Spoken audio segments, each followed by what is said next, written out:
na migrant visa. Ni ukuvuga ko migrant visa ni visa z'abimukira. Iyo niyo visa bakuyeho ku bihugu 72 ku kintu bita igifishi cyangwa ya diro. Mu minsi mike mugiye kubona ikintu bita divorce zivuze ubuhuha iracyahari. Visa yo gusura B1 na B2 iyo nayo iracyahari.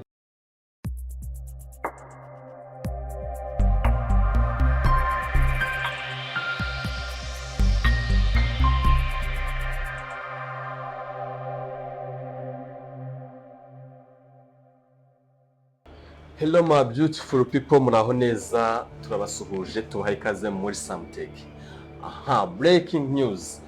Kugeza ubu ngubu Leta ya Amerika yahagaritse visa z'abimukira ku bihugu 75 byose byo ku isi, harimo n'u Rwanda. Ni ukuvuga ko visa hari benshi batari kubisobanukirwa, bazi ko visa za Amerika zakuweho ari ibyo amambasade menshi yaba yatangiye gufunga mu bihugu bitandukanye, ariko siko biri. Hari visa Amerika igira amaviza menshi, ari mu bwoko bubiri, ariko ubwo bwoko bubiri bukaba bukuyemo amaviza atandukanye. Hari icyo twita immigrant visa na migrant visa. Ni ukuvuga ko immigrant visa ni visa z'abimukira. Iyo niyo visa bakuyeho ku bihugu 75 bigize biri ku isi.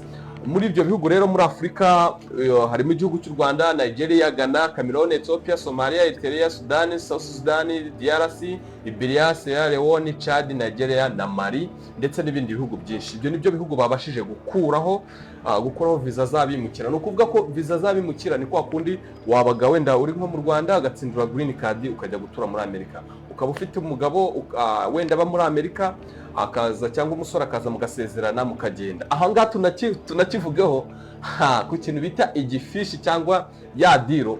Mu minsi mike mugiye kubona ikintu bita divorce zivuze ubuhuha ku bantu bajyaga bakina iyo diro yo twitaga ngo ni igifishi.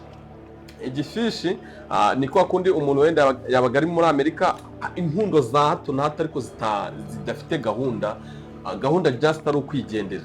Zihari amadiru nyine abenshi bari barabikoze nka business. Umuntu akaba ari muri Amerika, wowe uri muri Afrika, ukamwishyura akaza mugasezerana, mukajya muri ambasade mukadekarara urugo rudahari, fake marriage, then ubundi mukajya muri Amerika, mwagera umwe buri muntu wese akicirize agatangira ubuzima. Cyangwa umukobwa agafera umutipe uri muri Amerika akamwereka urukundo, agakora whatever you want, buri kimwe cyose ashaka akagikora, akamwereka kamukunda, yamara kumubonaho visa bagera muri Amerika akamukatira bakasaba divorce. Izo nizo visa bakuyeho.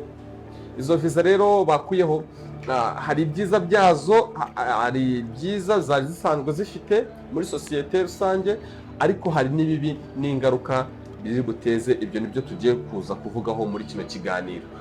Noneho muri Aziya bakuyeho muri Afghanistan, Pakistan, Bangladesh, Sri Lanka, Nepal, Iran, Iraq, Yemen na Syria. Ibyo muri Aziya nibyo bihugu bakuriyeho. Gusa hari n'urundi rutonde ntabwo twarurondora, twagerageza kuvugamwo ibihugu bikeya, tunagerageza kubabwiraho impamvu izo visa bazikuyeho.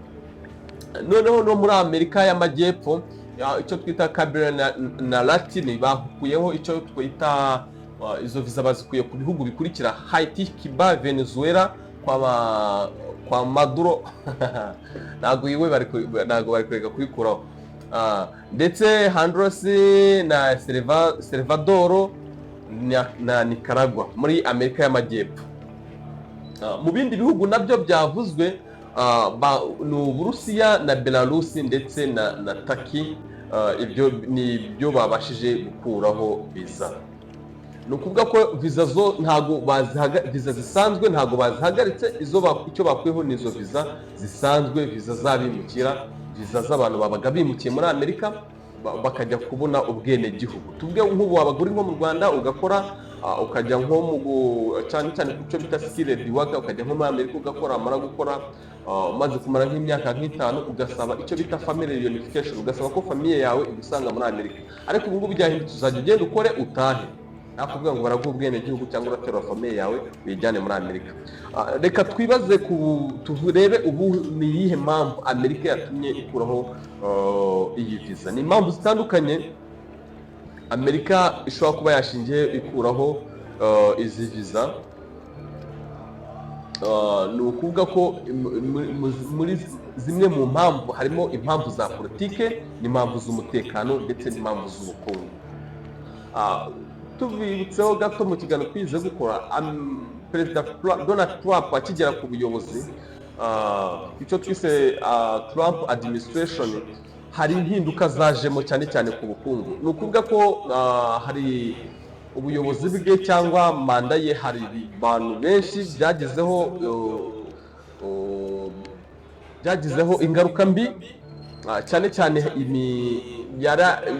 mu ntego ye byari ukugabanya amafaranga Leta Zunze Ubumwe za Amerika zisohora cyane cyane mu bihugu biri hanze ya Amerika, ariko ayo mafaranga Amerika yo yareba igasangamo nta nyungu ibifitemo, cyane cyane ubwo turabivuga nko mu miryango itandukanye. Nka USAID yarayihagaritse, ayo yari imiryango myinshi Amerika yashoragamo amafaranga, ariko mu by'ukuri yo ngo yagenzura igasanga na income, ahubwo ni outcome, ni ugusohora gusa ariko bo nta kintu binjiza. Ibyo rero Trump mu rwego rwo kubungabunga ubukungu bwa Amerika yahisemo gushyiramo icyo kintu. Ikindi mu mpamvu z'umutekano, cyane cyane ni mu nareba murasanga mu cyo twise deportation iri kuvuza ubuhuha muri Amerika, yaba New York, yaba mu bihugu bitandukanye. Misosopa nk'ejo bundi hari uwo barashe. Ni ukuvuga ko ni ugukumira abimukira cyane cyane, kuko urumva niba gukumira abimukira bageragaho muri Amerika, Amerika ikabasipendinga amafaranga ariko itari buhite yinjiza ako kanya. Ubwo rero muri iyo mpamvu, niyo mpamvu muri kona deportation iri kuvuza ubuhuha nko mu bintu Trump yasezeranyije.